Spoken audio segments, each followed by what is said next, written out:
네, 앞서 전해드린 것처럼 지금도 많은 비가 내리고 있습니다. 기상청은 일부 지역에 최대 200mm의 비가 내릴 거라고 전망했는데요. 비로 인한 피해를 막기 위해 어떻게 대처해야 하는지 알아보겠습니다. 이영주 경일대 소방방지학부 교수와 함께하겠습니다. 어서 오십시오. 네, 안녕하십니까. 네, 자 기상청 예보를 보면 최대 200mm 이상 비가 내리는 곳도 있다라고 하는데 이 정도 강수량이면 비 피해가 우려되는 상황이죠? 예, 맞습니다. 200mm라고 하면 우리나라의 1년 연평균 강수량이 한 1200에서 1300mm 정도 되거든요. 그러면 하루에 200mm 정도가 내린다는 건 1년 동안 내려야 되는 비가 한 6분의 1 정도가 하루에 내린다는 거기 때문에 굉장히 많은 비가 집중되면서 피해가 발생할 우려 분명히 있고요. 여기서 또 우리가 주목해야 되는 것들은 이 200mm가 하루 종일 온다면 사실은 그렇게 큰 피해가 발생하진 않을 텐데 한두 시간 안에 7, 80mm 거의 100mm 이상 강한 극한 호우처럼 이렇게 내리는 경우에는 사실 그 피해가 훨씬 더 커질 수가 있습니다. 왜냐하면 이렇게 비가 내리는 경우에는 배수 시설이 워낙에 잘 돼 있다 하더라도 사실상 일시적인 어떤 배수 장애 이런 것들로 해서 도심 내의 침수 이런 것들도 발생할 수 있는 가능성이 있고요.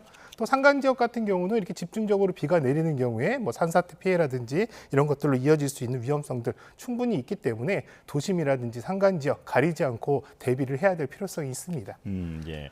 특히 위험한 지역이 더 있을 것 같은데요. 어떤 곳을 꼽아볼 수 있을까요? 기본적으로는 사실 산간 지역, 산에 인접해 있는 그러니까 사면 부분이라든지 거기에 인근에 있는 이제 마을들 이런 것들은 사실 굉장히 좀 위험성에 노출될 수 있고요. 또 저지대라든지 또 이를테면 주변에 하천이라든지 강이 있는 이런 지역들 같은 경우는 상대적으로 더 큰 피해를 입을 수가 있는데요. 다만 이제 앞서 말씀드린 대로 최근에 이런 집중호우들 이런 것들이 발생하면서 사실 이런 지역이 아니더라도 침수가 발생할 수 있는 가능성들이 있기 때문에 특히 더 조심해야 되는 부분 이외의 지역도 항상 주의를 해야 되는 상황입니다. 예. 산사태를 짚어주셨는데 지금 제주를 지배한 전국에 산사태 위기경보 주의 단계가 발령이 되어 있는 상황입니다. 그리고 지난 10년 동안 풍수의 인명피해 가운데 산사태로 인한 인명피해가 가장 많았다라고 하는데요. 어떤 이유가 있을까요? 기본적으로 산사태 같은 경우는 사실 갑작스럽게 발생을 하기 때문에 사실 대피할 겨를 이런 부분들이 사실 상대적으로 짧다. 그래서 사실 대피할 수 있는 시간적인 부분들이 사실은 상대적으로 적기 때문에 인명피해로 바로 이어지는 경우들이 많은데요. 예. 또 산사태 같은 경우는 비가 많이 왔다고 해서 즉시적으로 발생하는 상황들이 아닐 수도 있기 때문에 예측하기가 굉장히 좀 어려운 부분들도 있거든요. 미리 예측하고 또 충분한 시간들이 있다면 대피에 대한 부분들이나 이런 것들이 충분히 이루어질 수 있기 때문에 사실 인명피해가 적어질 텐데요. 그러지 못한 특수성이 있다 이렇게 보시면 될 것 같고요. 또 갑작스럽게 비가 많이 내리는 경우에는 또 예상보다 빠르게 또 이렇게 산사태가 발생할 수 있다는 점에서 인명피해가 훨씬 더 많이 발생하고 있다 이렇게 보시면 될 것 같습니다. 예, 완전히 예상은 어렵겠습니다만 그래도 산사태에는 전조 증상이 있다고 하던데요. 어떤 증상이 있고 이럴 때는 어떻게 대응해야 하는지도 짚어주시죠. 예, 기본적으로 산사태 전조 증상이라고 한다면 산의 사면 부분 이런 곳에서 갑작스럽게 물이 솟구쳐 나온다거나 혹은 또 이를테면 계곡이라든지 이런 곳들에 물이 갑자기 또 마르는 갑자기 물이 끊기는 이런 현상들도 산사태의 어떤 징후라고 볼 수가 있겠습니다. 또 실제로 바람이 불지 않았는데도 나무들이 심하게 흔들린다거나 또 땅울림이라고 하는 우르르 하는 이런 이제 소리들이 들리기도 하는데요. 이러한 상황들이 된다면 산사태가 발생할 수 있는 가능성이 있구나 생각하시고 즉시적으로 대피를 하시는 게 맞습니다. 예. 그렇기 때문에 본인이 집에 있는 상황에서 이런 상황들 위험 징후를 인지했다면 집에 가스라든지 전기 이런 것들을 빨리 잠그신 이후에 가까운 대피소라든지 혹은 또 멀리 떨어져 있는 높은 지대 이런 곳으로 이제 이동을 하시는 게 좋은데요.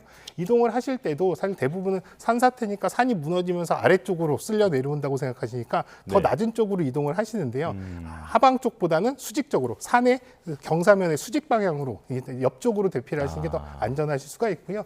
혹시라도 집 안에 있는 상황에서 이런 산사태를 겪게 되신다면 오히려 하부 쪽에 낮은 층에 있는 것보다는 높은 층에 있는 곳이 오히려 더 안전하거든요. 그렇기 때문에 오히려 대피를 못 하셨다면 집에 높은 쪽으로 올라가시는 게 오히려 안전하시겠습니다. 예, 산사태를 맞닥뜨리는 상황이다 하면 옆으로 피한다라고 네, 이해를 맞습니다. 하는 게 그게 쉽겠군요.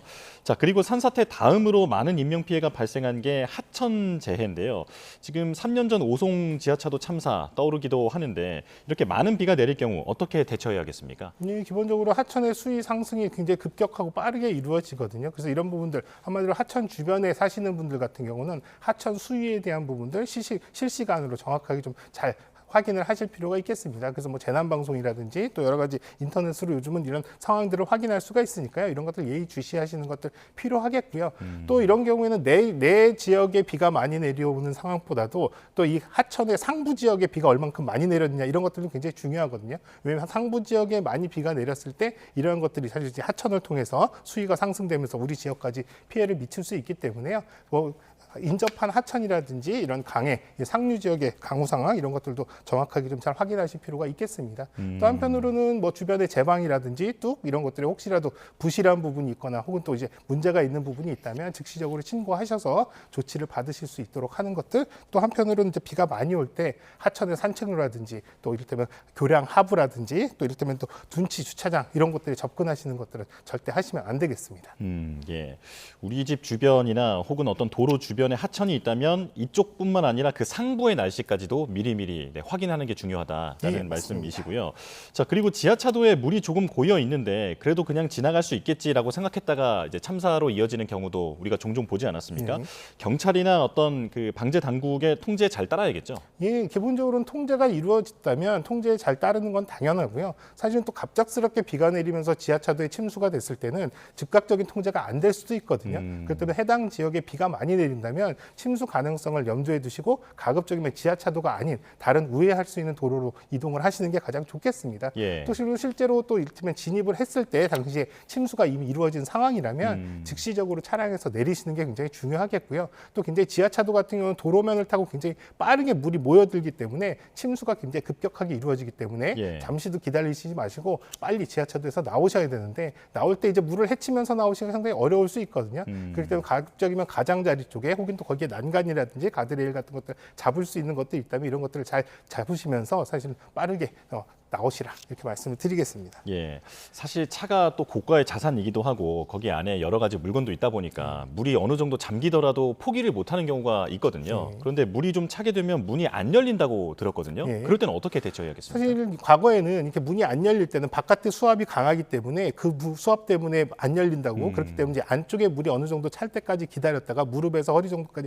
찰 때까지 기다렸다가 문을 열면 열리기 때문에 그렇게 열라고 했는데요. 사실은 물이 급격하게 차오른 상에서 당황하지 않고 이렇게 기다릴 수 있는 이런 사람들은 사실 많지 않거든요. 그래서 최근 들어서는 만약에 문이 안 열린다면 유리창을 깨거나 혹은 또 이를테면 썬루프를 열어서라도 차 안으로 일단 빨리 대피를 나와야 된다. 그래서 이를테면 비상탈출용 망치 혹은 또 이런 것들이 없다면 운전석 헤드 이 머리 받침대를 뽑아 보시면요 거기에 쇠 기둥이 있거든요. 예. 쇠 기둥 부분이 이게 뾰족하게 돼 있으니까 그런 것들을 이용해서라도 이 유리창을 깨고라도 빨리 차량에서 나오시는 게 중요하다 이렇게 말씀드립니다. 예, 지금 한국교통안전공단의 영상을 지금 저희가 보여드리고 있는데 지금 실제로 이제 실험을 해보는 인력이 안에서 발로 유리를 강하게 차지만 깨지지 않습니다. 네, 맞습니다. 그래서 또 유리를 깨는 요령들이 있는데요. 저희 지금 보시면 머리 받침에 저 뾰족한 쇠 기둥분으로 깨는데요.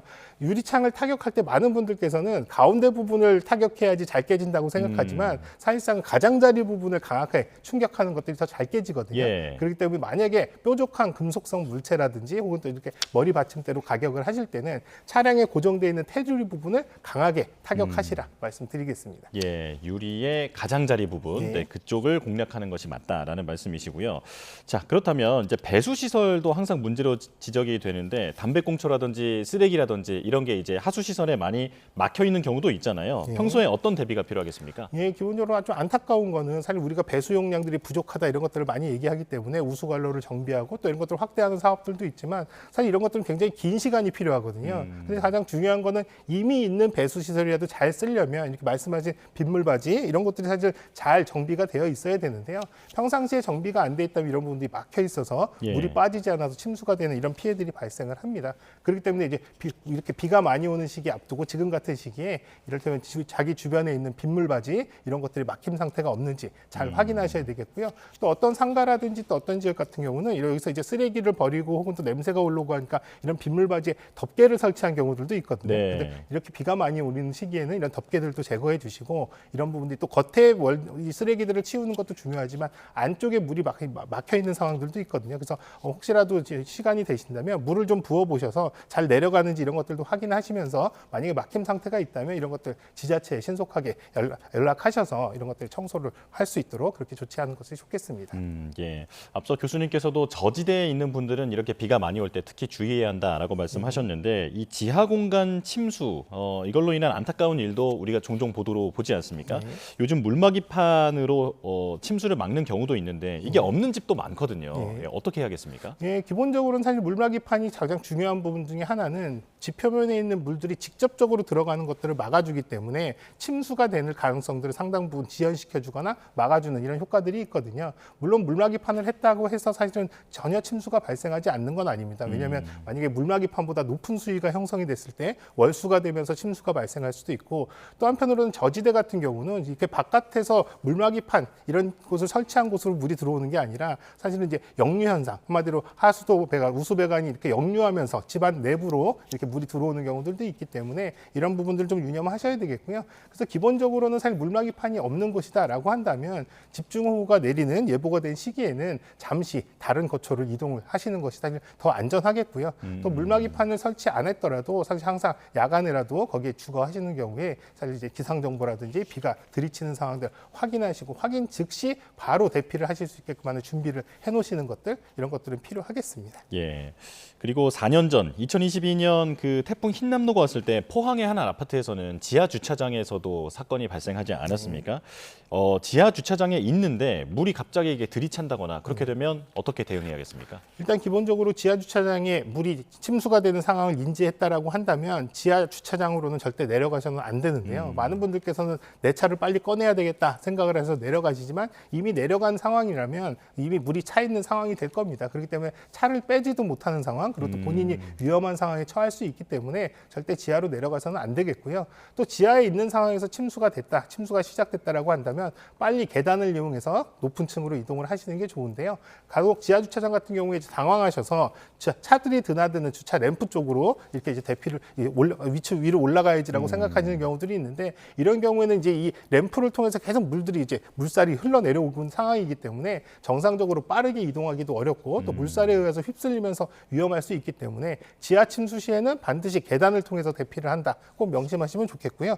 또 건물에서도 지하 주차장에 침수가 되는 상황을 안내할 때도 침수가 됐습니다라는 부분들을 말씀드리는 거에 더해서 침수가 됐으니 지하층으로 내려가지 말라는 경고의 어떤 메시지도 꼭 함께 전달을 해야 될 필요성이 있습니다. 예, 경고도 좀 더 구체적으로 이루어질 필요가 있겠군요. 자, 그러면 지금 오늘 주의해야 되는 점을 상당히 여러 개 말씀을 해주셨는데 마지막으로 시청자들에게 다시 한번 그 강조를 해주실까요? 네, 최근 들어서 비가 집중적으로 오기 때문에 사실 과거에 침수가 발생하지 않은 지역들도 다 침수 피해라든지 이런 것들이 발생할 수 있기 때문에 사실 재산 피해는 어쩔 수 없더라도 인명 피해를 줄일 수 있는 것들은 사실 각자가 안전할 수 있는 여러 가지 기상 정보라든지 또 안전할 수 있는 행동 요령 이런 것들을 잘 지키시는 거거든요. 그래서 조금 불편하시더라도 비가 많이 오는 때 바깥 외출을 삼가하신다든지 또 가려고 하는 곳들이 침수 지역이라면 우회해서 가시는 것들 또 침수된 지역을 가로질러서 보행하는 것들은 최대한 자제하시는 것들 이런 것들만 충분히 하신다고 하더라도요. 인명 피해는 막을 수 있으니까 각자 이런 기상 정보라든지 안전 정보에 조금 더 관심을 가지시면 좋겠습니다. 예, 유비무환이다라고 기억을 꼭 해야겠습니다. 네, 이영주 경일대 소방방지학부 교수와 함께했습니다. 고맙습니다.